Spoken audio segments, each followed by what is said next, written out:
So for a lot of people, online business is regarded as like the ultimate dream, right? You get to do work you love. You get to have scalable income, flexibility, work from home. And it's what I'm trying to help you do every single week. And it is a dream in a lot of ways. But there's also some dark sides to online business that I don't think people talk about enough. I try to talk about them regularly on this show and on the YouTube channel. But I want to be devil's advocate for a moment and push back against the dream just a little bit. I know I sell the dream, which is kind of ironic, because I always want to be telling you the truth. And what I thought I would do in today's episode is literally pull back the curtain on some of the darkest secrets about online business that maybe you haven't considered, so that you are fully prepared, so that you have a realistic view of online business, so that you can actually go build an online business you love, help a ton of people, and realize the dream along the way. Let's discuss.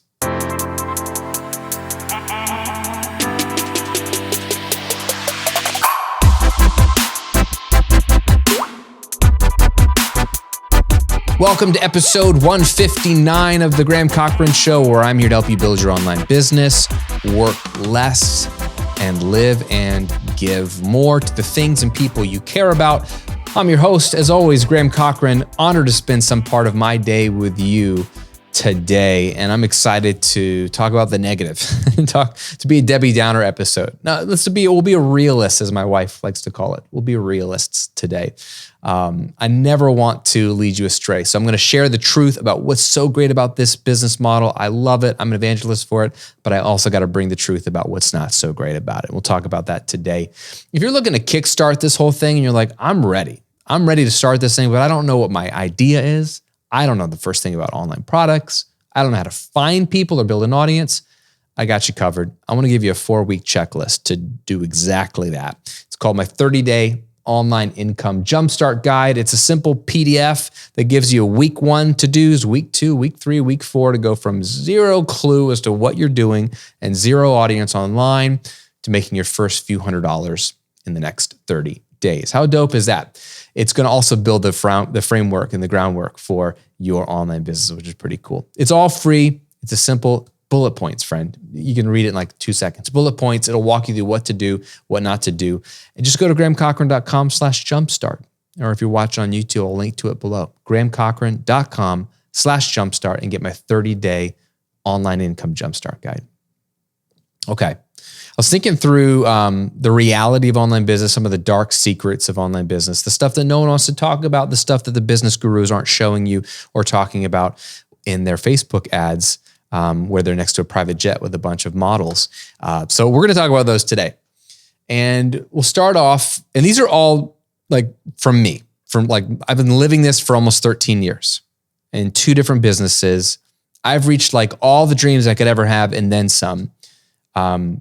And this is the reality behind the curtain, okay? Along with the good stuff, this is a reality from my experience. Number 1, the excitement of running an online business will wear off pretty quickly. Now, I call it 3 phases of online business. Phase 1 is, this is hard. Oh, let's call it 4 phases.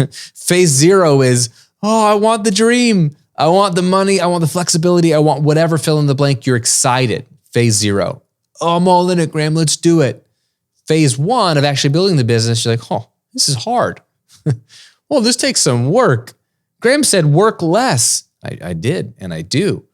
Because what I teach you to do is build automatable systems that can scale so that you don't have to work all the time and your income actually grows. But you do have to build those systems first. You have to build some products first. You have to build an audience. It does take work. So phase 1, you're kind of like, oh man, this is tough. I got to learn new skills like copywriting and learning how to use a camera. Yeah. Learning how to build curriculum. Oh yeah. And it's not as hard as it sounds. That makes it sound really fancy, so I feel good about myself. It's really not that hard, but it's work. So that's phase 1. You're like, But then once it gets working, phase 2 is the sweet spot. That's what you were dreaming of in phase 0, which is, this is awesome. I remember the first day I realized I am making more money staying home with my wife and my baby daughter working in my home office on my laptop than my wife and I made combined going off to an office 40 hours a week in a cubicle. I get to stay home. I remember when I was making double what my wife and I used to make combined, and I'm working less hours than I ever worked myself a full-time job. So you're like, oh my gosh, this is incredible. I love this. That is a beautiful stage. It's stage 2. Stage 3 is where I'm at and where you're going to get the moment you become more successful, which is it's just another day at the office. Now, that's a little unfair. I really do love what I do. But friend, work is called work for a reason. It's work. Now, I get to do what I love and it's fun and I'm my own boss and it's flexible and all this stuff, but you're going to have to realize that, man, a lot of the days you just come in and guess what? I have a list of things I got to do. I got to shoot this episode. I got to get back to some of those clients and customers. I got to make sure that my assistant has what he needs to upload his thing. I have to look ahead at the thing I'm promoting later this month. I got to have a meeting with, it's work. It's just another day at the office. It's a really fun office. It's really fun work, but it is just another day at the office. I love when I see people say hashtag laptop lifestyle, hashtag laptop lifestyle. You ever seen that? They're like on some trip and like hashtag laptop lifestyle. First of all, I don't want to bring my laptop when I go on vacation. I want to go on vacation. So laptop lifestyle is keep the laptop at the office or in the bag, right? I don't want to use it. Number 2, laptop lifestyle. I don't know what that even really means because it's still work, my friend. It's really fun work. But just so you know, when you become successful and it's growing, you are going to have hashtag sit at my desk lifestyle. Hashtag be disciplined to show up and do what's necessary to scale a multi-6-figure, 7-figure, multi-7-figure online business, which requires consistency, diligence, checking the analytics, understanding customer product fit, market research, maybe outsourcing, delegating, getting coaching, taking courses, getting training, networking. Sounds like work. Just trying to be honest with you. It's just another day at the office. So that excitement will wear off a bit. I'm not a Debbie Downer. Don't worry. It's worth it and it's great, but it isn't just hashtag laptop lifestyle all day long. Number 2, you're going to have a harder time disconnecting. If you're going from working for somebody else to working for yourself, this is so hard. And if you're already working for yourself, you know what this is like. It is really hard to go home, even if home is just through the other door. Because yes, you may not be at your desk, but your mind is still going. So I've been on a lot of podcasts lately promoting the book. And they're like, oh, okay, let's talk about how are you doing all this kind of revenue and working 5 hours a week. That blows their mind. Yeah, it's true. I only have about 5 man hours of work I have to do every week to keep the business afloat and run it. But my mind doesn't shut off. I'm always thinking about content or should I be doing that? Or I wonder if my funnel should be tweaked or, you can't shut it off. So it is harder to connect. It's possible. I just really need to have a little bit more time. I need physical separation. I need regular breaks. I need to get outside. It's harder to disconnect, which I do miss that about working for another company. I would just leave and I was gone. I never once thought about work because I wasn't a good company man. Let's just say that. Related is that you're gonna be more likely to quote unquote just check things from home. So you're home or you're out of your home office or you're on vacation, living the laptop lifestyle.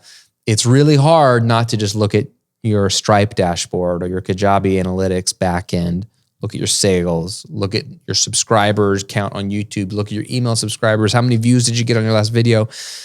Those are all feedback loops that we love and need. As a business owner, you got to know, is what I'm creating connecting and did that lead to sales? But there's a time and a place to look at that data and it's not all the time. The problem is I can take my whole business in my phone, in the palm of my hand. I can be on vacation in 2 clicks. I'm inside my Kajabi backend and I can see what people are buying today, right now. I can see how week 1 of this month is going versus week 1 of last month. Who cares? It's really easy to click and look. And then what that does is it makes you harder to disconnect because now you're functionally back in work. You may not physically be at the desk, but you are virtually there. You are mentally there. And what's the difference? It's reality. I have to fight it all the time, and I'm not that great at it all the time. Just letting you know. Here's one nobody wants to talk about. Following your passion might actually not work out. So, for example, in my book, chapter 3 is all about figuring out your profitable business idea. And I have a 3-part profitability framework that I teach to help you figure out what your online business should be about. We talk about passions in that chapter and why they're important, but they shouldn't lead everything, because ultimately you have to find what the market's willing to pay for. And so I walk you through a process to be sure that's the case. There is a possibility that you start to build this thing and it's just not working. It's just not selling. And you might have to punt and go in a different direction. And that's hard. When you find that what you're passionate about, what your research told you might work out, isn't working out, there's a reality in which you're gonna have to do something else for your business to make it work. And so that could be a bad thing, because maybe you really wanted to build a business around your love for pizza eating, like I do, and it doesn't work. But the reality is it could be a good thing, because if you can get a business up and running and it's working and it's maybe not your favorite passion, but it's something that you're passionate about, that can fund your other passions, or you could start another business without any financial pressure. So just so you know, even if you follow everything I teach, there's a chance it won't work out. It just may not be a good fit. And that's a hard reality for some people to swallow. Here's another one. You likely won't have any colleagues, coworkers, people around you, at least in the traditional sense. You might have them virtually. But when you come into your home office or go to a coffee shop or you have an office space and you sit down, you're by yourself. And until you build out a team, or unless you build out a team, you're heading up every department of your company. You know, you're the CEO, you're the marketing department, you're the content production, you're the product design, you're the copywriting, sales and marketing team, you're all these different things. You're working by yourself. And so I am a introvert. I am a self-proclaimed like lone wolf. Like I'm very comfortable coming in here by myself and creating for you and interacting with people, you know, catching up with people on email and just creating and building and selling and launching and learning by myself. I'm very comfortable with that. And yet the downside is it's kind of lonely. There's no water cooler talk. There's no like, I used to work at a software company, right? And on every floor of this company, they had a kitchen, and every kitchen they had fridges stocked with every soda, every drink, every kind of coffee, every kind of snack, which is just nice and awesome. And by the way, you can do that for yourself, by the way. You can use some of your business revenue and buy snacks and sodas and write it off as a business expense. Business snacks, okay? But there's no other people. So you can just go like open up those snacks, make yourself a coffee, and you're like, well, hey, self, how's your day going? Self, how about that game last night? You're all by yourself. And like at some point, even introverts like me, even weirdos like me need human interaction. Now, I have a lot of virtual colleagues, and I've had to create them so I don't lose my mind. People that I want to be in a mastermind with, people that I want to invite onto my podcast to interview them just so I can talk to another human, people that other people introduce me to because they think there's a great potential friendship or relationship there. It's really fun. You're going to have to create your own community and have to create colleagues, even if you're an introvert, because you're going to lose your mind. So it looks great, the laptop lifestyle and digital nomad, but how many stories have I read of digital nomads who traveled Southeast Asia or the world for 5-6 months running their business on a laptop who are like, I have no friends or community. I'm all by myself. This got old real quick. That's a reality. Here's one. Nobody's going to tell you what to do. Now, hey, that might sound like a benefit, and it is a big positive. I didn't work very well with bosses. I'm a little particular about how I like things, and so I love not having anyone tell me what to do. But the problem is, if you don't have anyone telling you what to do, you don't know when you're done. You don't know when you're done. When is it good enough? When are you ready to launch? Is that sales copy good enough? What about your email funnel? How's that? Is that good enough? What about sales? Is that good? Are we happy with those sales numbers, or could it be better? Am I leaving money on the table? That's one of the worst phrases, right? Am I leaving money on the table? Yeah, probably always.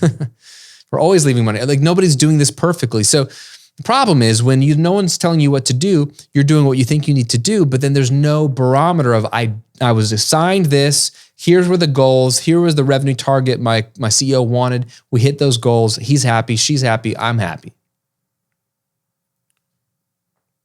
Even if you set goals, I'm a goal setter. At the end of every year, I look at, did I achieve my goals, revenue goals, growth goals in the business? I set new goals for the next year based off of what I think is reasonable growth rate, based off of what I know it's coming up in the pipeline or what trends I see. And I try to hit those goals. The problem is, if I hit those goals, I probably want more. And I probably just move the yardstick further down the line, as opposed to like, hey, it's very set in stone. This is what the company wanted. This is our earning projections, and we hit it. Great. Celebrate. When you hit it, it's your own goal. You want more, and you feel like you could do more because you probably could do more. And it's just hard to know if you're done, if you did a good enough job. You're all alone, and there's no one saying, great job, Graham. Take the rest of the day off. We're going to throw a party. Great Q2, everyone. You're all going to get a bonus. Relax. We'll sync back up in a week, and we'll talk about, like, it's just you. That's hard. You really have to wear two hats well, CEO hat, employee hat, and have them relate well. Now, these final two, I should say, these might sound crazy to you. So I almost debated whether I should share them, because depending on where you are on your business journey, this might just sound like a rich person problem. Okay, so here's a rich person problem. And I mean rich in the best sense of the word. It's hard finding valuable things to do with your time that you freed up when you've got a passive income business. Oh, wow. Poor Graham. What is he going to do with all this free time and all the money he's got? What is he going to do? This is why I don't talk about this. Do you know how few people on planet Earth I can talk to about this? Well, now I'm letting you in on it.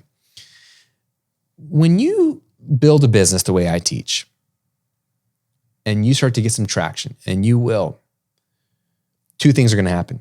Your income's going to go up, and your work hours are going to go down. Those are two powerful dials, right? More money, less time needed to generate that money. Magical. That's what we're all shooting for. That seems so impossible and so far down the road to, I can make $10,000 a month and work 20 hours a week. Crazy. We don't even think about what are we going to do when we get there. And friend, you're going to get there. Whatever that goal is of income and time worked, you're going to hit it. And when you get there, you're going to realize, hey, this is awesome. But at some point, there's only so many video games you can play, movies you can watch, books you can read, times you can go to the beach in the middle of the day by yourself without anybody because everyone else is working. It's kind of like the digital nomad life, the laptop lifestyle life. It's awesome at first, and then it gets kind of pointless and purposeless. And this is important. And we could just put a pin in this for a second. This is one reason why the tagline on my show is help you build an online business. I'm sure you want to build it, reach an income level. Work less, so increase your money currency, increase your time currency. That's what those first two parts of the tagline are about. So that you can, there's a so that. Make more money, basically, work less but it's not an end of itself. No, it's so that you can live and give more. Giving is truly living. So giving more to the things and people you care about, the causes you care about, the organizations you care about, the people you care about in your life, that's truly how you live. So giving more of yourself, giving more of your money, giving more of your time, so important. So I'm not saying that as your business becomes successful and you're making more, working less, you need to just donate the rest of your time and money to charity. I think you should consider some of that. The more we make and the more time I have, I try to give more away financially. And then I've always tried to give a lot to my church, to organizations that I care about, to friends, make myself available for coffee, for counseling, to help people. Just, that's so important. But also, what else? What else are you going to do with that time? If you don't have a plan, you're going to go crazy because you want to have fun with that time. You want to do the things you love that are life-giving. Like for me, I love, right outside my office window here is this beautiful place called the Riverwalk in downtown Tampa, and it connects to the longest continuous sidewalk in the world, I believe. It's called Bayshore Boulevard. And I want to say it's 4 miles long. It's like one long, perfect, beautiful sidewalk that goes along one of the bays here. And there's these beautiful mansions along the other side and beautiful homes and condos. It's beautiful. I like to go walk that for like 2 to 3 hours. I just walk. That's life-giving to me. I also like to sit by the pool in the middle of a Monday. That's life-giving to me. I like playing some video games. I like watching movies. I love reading books. I love having time to read. I love jumping into people's courses or working with a coach or any of those kinds of things. Those are great uses of time. They're fun. I love meeting people for coffee, for lunch, and not just my friends, but like connecting with new people in the city that I want to connect with, or virtually. But at some point, just doing fun things isn't enough. You have to have a purpose. What are you living for outside of your business? Your business should be part of your purpose, but what else is part of your life? And it's hard sometimes to find stuff to do, to know what to do with that time. And you can go crazy if you don't have a plan for that time. All right, last one. Some people, this is just one of the negatives, will question what you do. They won't understand what you do, and you will feel like you have to justify your passive income style business in conversations. For example, when you're at a party, oh, what do you do? When you're on a flight, so what do you do? It's so confusing. A, people don't really care. B, they don't understand how it's possible. And you just feel kind of silly having to justify what you're doing. Now, for some people, you don't have to justify. A, you don't have to justify anything you're doing. You don't owe them an explanation. You're running a business. That's it. B, some people are super excited for you. Oh, that's awesome. Tell me about that. That's so cool. How do you get to do that? And they applaud you. If not verbally, then like you can just tell from their demeanor. They're like, that's cool. You found something you love to do. You have flexibility. I'm really happy for you. But others will just give you hate. And they just won't understand what you're doing.